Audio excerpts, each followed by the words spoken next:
Retro ஆன்மீக நேயர்களுக்கு வணக்கம். தொடர்ந்து ஆன்மீக ரீதியாவும், ஜோதிட ரீதியாவும் நிறைய விஷயங்கள் பார்த்துட்டு இருக்கோம். அதுல இன்னைக்கு நம்ம யார சந்திச்சு பேச போறோம்னா, மகரிஷி பிரம்மஸ்ரீ ராம்ஜி பரமஹம்சர் அவரை சந்திச்சு நிறைய விஷயங்கள் கேட்டு தெரிஞ்சுக்கலாம் வாங்க. வணக்கம் சார். வணக்கம் வணக்கம். புத்தாண்டு ராசி பலன் 2026 அத பத்தி நம்ம பார்க்க போறோம் சார். 2025ல நிறைய பேருக்கு நிறைய விஷயங்கள் நல்ல விதமா நடந்தது. நிறைய பேருக்கு நிறைய விஷயங்கள் அவங்க எதிர்பார்த்த விஷயங்கள்லாம் நடக்கல. இந்த 2026வது வருடம், அதாவது பொறக்க போற 2026வது வருடம் எல்லாருக்கும் எப்படி இருக்கும்னு சொல்லுங்களேன். 2026 ஒரு பெரிய வசந்தங்களோடு தான் பிறக்கப் போகிறது. காரணம் என்னவென்றால், இந்த வருடம் மத்த எந்த வருடங்களிலும் இல்லாத ஒரு புதிய விஷயம், குரு பகவான் உச்சமாகிறார். கடகராசியிலே 12 வருடத்திற்கு ஒரு முறை மட்டுமே உச்சமாகக்கூடிய குரு பகவான் இந்த வருடம் 2026ல உச்சமாகிறார். ஒரு உச்சம் பெறுவதால் என்ன அப்படின்னா, நல்லோர் ஒருவர் உளரேல் அவர் பொருட்டு எல்லோருக்கும் பெய்யும் மழைன்னாங்க. அந்த மாதிரி குரு பகவான் உச்சம் பெற்றா எல்லாருக்கும் நன்மை. அதில் இவருக்கு அவருக்குன்னெலாம் கிடையாது. அதனால அதுதான் பெரிய விஷயம். ரெண்டாவது, 2025ல் நிறைய டிஸ்ட்ராக்ஷன்ஸ். சனி வக்கரமானாரு. மே மாதம் வந்த பயிற்சிகளுக்கு அப்புறம் இவர் எதுக்கு வக்கரமானார் தெரில, இவர் எதுக்கு அதிச்சாரமானார்னு தெரில, குழப்பத்திலே வச்சுருந்தாங்க. 2026ல் சனி பகவான் வக்ர நிவர்த்தி தெரிஞ்சு நார்மலாக இருக்கார். குரு பகவான் அதே மாதிரி உச்சம் பெற்ற அதி பலன்களை தரப்போகிறார். ராகு கேது டிசம்பர் 6ஆம் தேதி மகரத்துக்கு பெயர்கிறார்கள். ராகு மகரத்திற்கும் கேது கடகத்துக்கும் வருகிறார். டிசம்பர் 6ஆம் தேதிக்கு அப்புறம் குரு கேது காம்பினேஷன் கோடீஸ்வர யோகமெல்லாம் இந்த இயர் எண்டில் உருவாக போகுது எல்லாருக்கும். அவ்வகையில் இந்த வருடமே ஒரு பிரமாதமான வருடம்னா அது மிகையாகாது. ராசி ரீதியாக 12ஆம் இடத்துல குரு கேது காம்பினேஷனோட ஒரு கோடீஸ்வர யோகம் உருவாகிறது. ஒரு வரியில சொல்லணும்னா 2026 ஒரு சூப்பரான வருஷம். இந்த வார்த்தைகள்லாம் உங்க வாயால கேட்கும்போது ரொம்ப சந்தோஷமா இருக்கு சார். அதை தொடர்ந்து மேஷம் முதல் மீனம் வரை எப்படி இருக்குன்னு பார்க்கலாம். மிதுன ராசிக்காரர்களுக்கு 2026 எப்படி இருக்கும்? 2026 ஒரு மனுஷனுக்கு நல்லது நடக்கலாம். ஆனா இவ்வளோ நல்லது நடக்கக்கூடாது. மிதுன ராசிக்காரர்கள் இதுவரை பட்ட கஷ்டமெல்லாம் தீரப்போகின்ற ஒரு வருடம் என்றால் அது 2026. ஜூன் மாதத்திற்கு முன்னாடி வரைக்குமே ராசியிலே இருக்கின்ற குரு பகவான் சரி 5 பார்க்கிறார், 7 பார்க்கிறார், 9 பார்க்கிறார். யார் வந்தாலும் வா வா வா அப்படி எதிர்த்து நின்று சண்டை போடக்கூடிய கோடி நன்மை. முக்கியமான இடங்கள் எல்லாம் பார்த்துறாரு. சென்சிட்டிவ் பாயிண்ட்ஸ் எல்லாம் 5ங்கிறது சொத்து, இறை நம்பிக்கை, குழந்தை, இதெல்லாம் பார்த்துறாரு. ஃபர்ஸ்ட் வந்த உடனே ஃபர்ஸ்ட் கையெழுத்து குரு பகவான் என்ன பண்றாரு, 7ஆம் இடத்தை பார்த்து கல்யாணம் பண்ணி வச்சிடறாரு. அப்பாயின்மெண்ட் ஆர்டர் தான். யாரா இருந்தாலும் கல்யாணம் டிக்கெட். யாரெல்லாம் கல்யாணத்துக்காக காத்திருக்கீங்களோ எல்லாரும் அப்படி வரிசையா நின்று இவங்க தான் உங்களோட வரன், போய் கல்யாணம் பண்ணிக்கோ எல்லாம் கொடுத்துட்றாரு. ஃபாரின் போறதுக்காக ரொம்ப கனவு கண்டுட்டு இருக்கவங்களாம். சில பேர் பார்த்தீங்கன்னா, நான் ஆசைப்பட்டது என்னமோ அமெரிக்காவுக்கு சார், எனக்கு ஆப்பிரிக்கால தான் சார் வேலை கிடைச்சிது ஆசைப்பட்டது.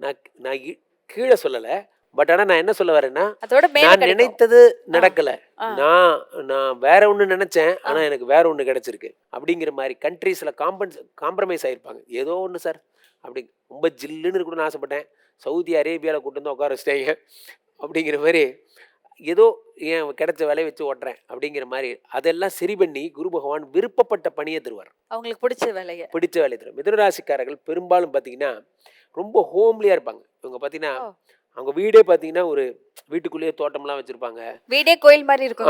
அந்த மாதிரி ஒரு ஒத்தையடி பாதை தான் போகும் அவங்க வீட்டுக்கு முன்னாடி. காரே திரும்பி வர முடியாது, போய் சுத்திட்டு தான் வரணும். அந்த மாதிரிலாம் இருக்கும். மிதுனராசிக்காரர்கள் பார்த்தீங்கன்னா அவங்க லைஃப் ஸ்டைலே இப்படி தான். வீட்டுக்குள்ள அணில் குயில் அந்த இதெல்லாம் வரும். ஒரு மாதிரி ஹோம்லியான ஆளுங்க. சரி, இவர்களை திடீர்னு ரிச்சஸ்ட் ஆக்கி சிட்டிக்குள்ளே போனோடனே ஒரு புது வாழ்க்கை இவங்களுக்கு கிடைக்க போகுது.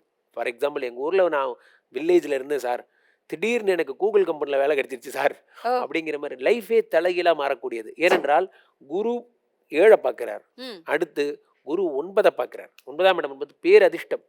மொத்தமாக 4644 அப்ளிகேஷன் சார், அதில் 4 பேர் செலக்ட், அதில் நானும் ஒருத்தேன் அப்படிங்கிற மாதிரி நம்மளால நம்ப முடியாத அளவுக்கு அதிர்ச்சி.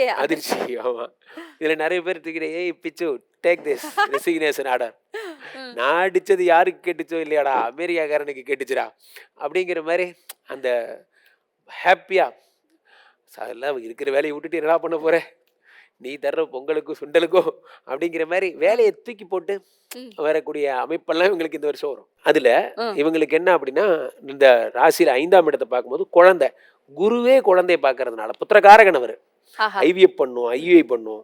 டாக்டரே சொல்லியிருப்பாங்க, கர்ப்பப்பையில பிரச்சனை இருக்கு சார், இட்சி பண்ணும், 10 லட்சம் ஆகும், 20 லட்சம்.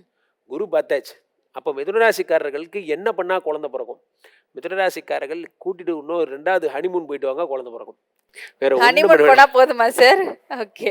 ஆமா. ஏன்னா குருவே பார்த்துட்டாரு. ஆ. அடுத்ததாக பொன்மகள் வந்தாள் ஆஹா. பொருட்கோடி தந்தாள். 2ஆம் இடத்துல வராரு குரு பகவான். ஆ. ஜூன் மாசம் ஆ. உச்சம் பெற்ற குரு பகவான். யாரு? 7-10 குடையவர். சொல்றத பார்த்தா தங்கம் கூரைய பிச்சுக்கிட்டு கொட்டும் போலயே சார். 7-10 குடையவர் 2ல உச்சம் பெறுகிறார். ஆ. உச்சம் பெறும்போது என்ன ஆகும் அப்படின்னா, பிசினஸ் பிச்சுக்கிட்டு போகும். ஒரு நாள் காலையில நீங்க ஃபைன் மார்னிங் எந்திரிச்சு பாக்குறீங்க, ம். ஒரே தட்டமுட்டன்னு சவுண்டு வீட்டில். என்ன சவுண்டுன்னு பார்த்தீங்கன்னா, நம்ம அப்பா அம்மா எல்லாரும் வீட்டில் உட்காந்து ப்ரெஸ் ஓட்டிட்டு இருக்காங்க, பத்திரிக்கை அடிக்கிற வேலை. என்ன திடீர்னு நமக்கு இவ்வளோ 5000 பத்திரிக்கை ஆர்டர் கொடுத்துட்டு போயிருக்காங்கப்பா, ஆஹா. ஆள்லேருந்து ஒரே பிஸி, நீ வந்து உட்காரு அப்படிங்கிற மாதிரி. என்னது நமக்கு நம்ம கம்பெனிக்கு ஆர்டர்லாம் கூட வருமா? நீங்களே எதிர்பார்க்காத மாதிரி பிஸ்னஸ் பிச்சுக்கிட்டு ஓடும். ம். அதான் ஆச்சரியம். நம்ம கடையில் நிறையா சொல்லுவாங்கல்ல, வடிவேலு மாதிரி தான், பேக்கரியை டெவலப் பண்ணாலும் டெவலப் பண்ண, பண்ணு வேணும் பஜ்ஜி வேணும்னு ஒரே பிஸி. ஆ. அப்போ 2ஆம் இடத்துல குரு உச்சம் பெறும்போது சரி. தொழில் பிச்சுக்கிட்டு போகும். அதான் பெரிய விஷயம் வாழ்க்கையிலே. நண்பர்களே, 100 கடங்காரன் வரலாம், எல்லாம் லைனாக நில்லு, போ 5 மணிக்கு வா, ம். கடையில் ஃபுல்லாக கலெக்ஷன் ஆகட்டும், எல்லாத்தையும் நான் செட்டில் பண்ணுறேன். அந்த ம். தைரியமும் துணிச்சலும் எது வரும்னா, ம். பிஸ்னஸ் நல்லா இருந்தால் தான் அந்த தைரியம் வரும். ம். அந்த ம். பிஸ்னஸை நல்லா ஆக்குறது குரு பகவான் தருவார். 2ஆம் ம். இடத்துல உச்சம். நல்லா படிக்க போகிறாங்க. ஏன்னா 2ஆம் இடம் படிப்பு. குழந்தைங்க எல்லாம் நல்லா படிப்பாங்க. ஓகே. குழந்தைங்கன்னு கிடையாது, இப்போ சில படிக்கிறவங்க பேர் எல்லாம். 6 சிக்மா படிக்கணும், ம். இன்டர்னல் எக்ஸாம் எழுதுவாங்க ம். டிபார்ட்மெண்ட்லேயே. ம். அப்புறம் இது படிக்கணும், டிஎன்பிசி அந்த இந்த மாதிரிலாம் மாதிரி எக்ஸாம்ஸ். டிஎன்பிஎஸ்சி அது ஆ. மாதிரியான பிஎஸ்ஆர்பி மாதிரியான கவர்மெண்ட் எக்ஸாம்ஸ் ஓகே. அவங்களாம் பாஸ் ஆகும். அடுத்ததாக இந்த 2ஆம் இடம் 7 கூடியவன் 2ஆம் இடத்துக்கு போகும்போது மனைவிக்கு நிறையா வருமானம் வருவதற்கான வாய்ப்புகள். ஓகே. இம்போர்ட் எக்ஸ்போர்ட் பண்ணுறவங்களுக்கெல்லாம் இந்த ஜூனுக்கு அப்புறம் முந்திரி பருப்பு, கிராம்பு, அது மாதிரி சந்திரனுடைய வீடுங்கிறதுனால உணவுப் பொருட்கள், வடகம், ஊறுகாய். ஆ. என்னங்க வடகம்லாம் சொல்றீங்க? இன்றைய நாளில் சந்திரனுடைய வீடு உணவுப் பொருட்களில் சம்பாதிக்காது வேறு எதுலையுமே கிடையாது. பால் தான் உலகத்தோட டாப் பிஸ்னஸ்னு உலக நாடுகளே ஒத்துக்கிறாங்க. கண்டிப்பா பால் தான். கண்டிப்பா கண்டிப்பா சார். பால்னா சந்திரன். ம். ஏன்னா அடிப்படை உணவுப் பொருட்களில் யார் யார் பிஸ்னஸ் பண்ணுறாங்களோ அவங்க ரொம்ப நல்லா இருப்பாங்க. 2ஆம் இடத்துல குரு உச்சம். அவர் இப்போ சில பேருக்கு திருமணம் ஆகாமல் மறுமணம், இப்போ தான் கல்யாணம் பண்ணோம், அந்த கல்யாணம் டைவர்ஸ் ஆயிடுச்சு, இப்போ 2வது கல்யாணம் பண்ண போகிறேன், எனக்கேற்ற ஜோடி கிடைக்குமா? கவலையப்படாதீங்க, குரு பகவான் அருளால் கிடைக்கும். ஓ ஓகே சூப்பர். இதில் என்ன ஒரு ஆச்சரியம்னா, ம். 6ஆம் இடத்தை குரு பார்க்குறார். 6ஆம் இடம் என்பது ரண ருண ரோக சத்ருஸ்தானம். ம். வியாதி, கடன், கஷ்டமெல்லாம். சில பேர் பார்த்தீங்கன்னா ஏதாவது ஒரு தீய பழக்கங்களில் ஈடுபட்டு வயிற்றுக்கு எடுத்து வச்சுருப்பாங்க, லிவரே போயிடுச்சு, ம். அவ்வளோதான், ஒன்றும் பண்ண முடியாது, வெறும் மஞ்சக்காமாலெல்லாம் வந்துருச்சு. சரி. குரு பார்க்கும்போது அந்த லிவர் ப்ராப்ளம்லாம் சரியாயிடும். ஓ. பெரும்பாலும் ரிஷபராசிக்காரங்க, அந்த மிதுனராசிக்காரங்களுடைய வீட்டில் பார்த்தீங்கன்னா, அவங்களுக்கு பார்த்தீங்கன்னா இந்த மாதிரியான அவங்க ஒரு ஏதாவது குரு வழிபாடு மேற்கொள்கிறவங்களா இருப்பாங்க. ம். அவங்க வீட்டில் பார்த்தீங்கன்னா ரொம்ப ஆச்சாரமாக இதெல்லாம் பண்ணாதவங்களா இருப்பாங்க. இதில் தப்பி பொழைக்கிற, ஏன்னா மிதுனராசிக்காரர்கள் மாதிரி ஒரு விஷயத்தை நியாயப்படுத்தி இந்த உலகத்தில் ஒருத்தன் பிறந்துதான் வரணும். நான் பிடிச்ச முயலுக்கு 3 காலு. சூப்பராக சொல்லுவாங்க. ஓகே. நம்ம இருக்கிற ஒர்க் ப்ரெஷருக்கு டெய்லி எடுத்துக்கிட்டா தான் கரெக்டாக இருக்கும் அப்படிம்பாங்க. அதனால உடம்பை கெடுத்துக்கிட்டவங்களுக்கெல்லாம் குரு பகவான் பார்க்கும் பொழுது ஆ. சரியாயிடும். வயிறு சம்பந்தப்பட்ட வயிறு, கிட்னி, லிவர், ஏன்னா கல்லீரலின் கடவுள் என்று அறியப்படுகிறார் குரு. ஓ சரி. அதெல்லாம் சரியாகும். அடுத்து 8 பார்க்கிறார், அடுத்து 10 பார்க்கிறார். இங்கே தான் ட்விஸ்ட். மிதுனராசிக்காரர்களுக்கு 10ஆம் இடத்தை குரு பகவான் பார்க்கும் பொழுது ம். 10ல் ஏற்கனவே சனி பகவான் இருக்கிறார். 10லே ஒரு பாவி இருந்தால் அரசனை போல் யோகம் உண்டு. சரி. 10ல் சனி இருக்கார். சனி கொடுத்தால் எவர் தடுப்பார்? சனி 10ல் இருக்கார். உலக புகழ் பெற வைப்பார். பிராண்டு ஒரு பிராண்டா மாறிடுவாங்க. மிதுனராசிக்காரர்கள் ஆ. மங்களம் காப்பித்தூள் கம்பெனி, மங்களம் காப்பித்தூள் கம்பெனி உலகம் ஃபுல்லாக போயிடும். ஆ. அது எப்படி போகுதுங்கிறதெல்லாம் தெரியாது. சனி பகவான் அதை ரீச் பண்ணி கொடுப்பார். சரி. அதான் அவருடைய ஸ்பெஷல். சனிக்கு மட்டும்தான் அந்த பவர் உண்டு. 10லே சனி இருந்தால் இதெல்லாம் நடக்கும். 10ஆம் ஓகே. இடத்தோடு தொடர்பு பட்டால். ஓகே. மிதுனராசிக்காரர்களுக்கு ஒரு பிரைட் ஃபியூச்சர் இருக்கு. இந்த வருடம் ஒரே ஒரு விஷயம், எண்ணங்கள் மாறாம நேரே போ ஒரே நேரே வா, ஃபோக்கஸ். ஒரே ஃபோக்கஸ் கோட்ல ஒரே இருந்தாங்கன்னா சூப்பரா ஓகே. இருந்துருவாங்க. ஓகே. மிதுன ராசிக்காரர்கள் ஒரே ஃபோக்கஸ்ல இருந்தா வெற்றி பாதை தான் அப்படின்னு சொல்லிட்டீங்க சார். என்னதான் நல்லது இருந்தாலும் வந்துட்டு சில விஷயங்கள் வார்த்தைகள்லயோ வேலை பார்க்குற இடத்துலயோ கவனமா இருக்கணும் அப்படின்னு சொல்லுவாங்க. எந்த விஷயத்துல மிதுன ராசிக்காரர்கள் ரொம்ப கவனமா இருக்கணும்? ரொம்ப கவனமா இருக்க வேண்டிய இடம் அப்படின்னு பார்த்தீங்கன்னா, ராகு பகவான் 9ஆம் இடத்துல இருக்கும் பொழுது ம். அப்பாவுக்கு ஆபத்து. ஓ. மிதுனராசிக்காரர்கள் அப்பாவோட ஹெல்த்தை ரொம்ப பத்திரமா பார்த்துக்கணும். அவர்களுக்கு ஏதாவது உடம்பு சரியில்லைனா உடனே போகணும். அதிர்ஷ்டத்தில் ராகு இருப்பதால் அதிர்ஷ்டத்தை கெடுப்பார்.